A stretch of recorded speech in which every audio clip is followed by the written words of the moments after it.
Favabank provides its own currency, called a favour, to keep track of people's transactions.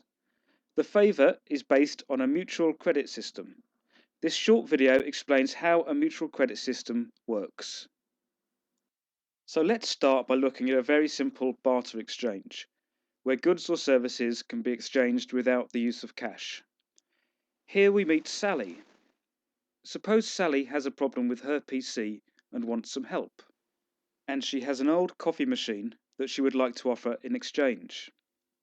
She meets Paul, a PC enthusiast, keen to offer his skills. They make a barter trade with one another, simply swapping the coffee machine for fixing the PC. But what if Paul doesn't like coffee? In that case, Sally's PC still doesn't work, and her unwanted coffee machine is still taking up space. This is where a mutual credit system can help, because with mutual credit, you don't need to find a direct swap. Here's how it works. Let's meet Sally again. Instead of swapping her coffee machine, Sally offers an amount in favours for fixing her PC. Here Sally is offering 10 favours. When Paul fixes her PC, she pays him from her Favabank account. Here, Sally is paying Paul 10 favours for about an hour of his time.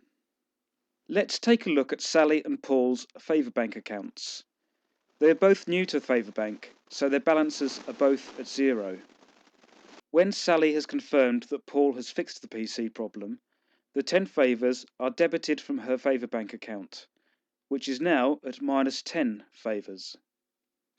So now the 10 favours cross over to show as a credit in Paul's account. Paul can spend his 10 favours at some point in the future, and Sally might want to reciprocate the favour by offering something back to the system when she is able to. The mutual credit system therefore manages people's IOUs between one another. Let's suppose Sally still would like to find a new home for her old coffee machine. So she advertises it on Favabank. Peter loves coffee and sees the machine offered for 10 favours. He picks it up from Sally's home and is happy to pay the 10 favours. So let's look at their accounts. Before this transaction, Sally's balance is at minus 10 favours and Peter's is at zero. Now, the 10 favours are debited from Peter's account and are credited to Sally's. So Sally's account balance returns to zero, and she feels good that she has given something back to the Favabank community. So let's finally meet Paul again. Remember that Paul still has 10 favours in his Favabank account that Sally gave to him for fixing her PC. A few months later, on a very snowy night, Paul's boiler breaks down and his house is freezing. He needs to borrow an electric heater in a hurry, so he posts a wanted ad on Favabank. It turns out that Peter has a spare electric heater and is happy to lend it for a couple of nights. So Paul's family are now nice and warm, and Peter is happy that his electric heater is being used instead of gathering dust in the attic. So Paul's account was showing a positive balance of 10 favours.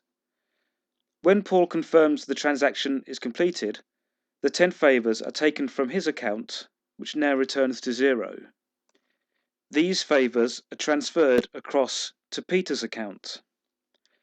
Peter's account is then credited with the favours, taking him from minus 10 to a balance of zero. Favabank's mutual credit system is a way of accounting for people's transactions so they can barter without needing to find a direct swap. A mutual credit economy reflects the participants' willingness to ask, share, and reciprocate, reflecting the goodwill of the community as a whole.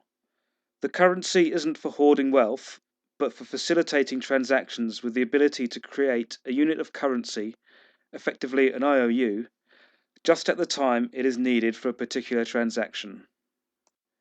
Of course, Sally could have taken her PC to a shop to get it repaired, and she could have taken her coffee machine to the tip.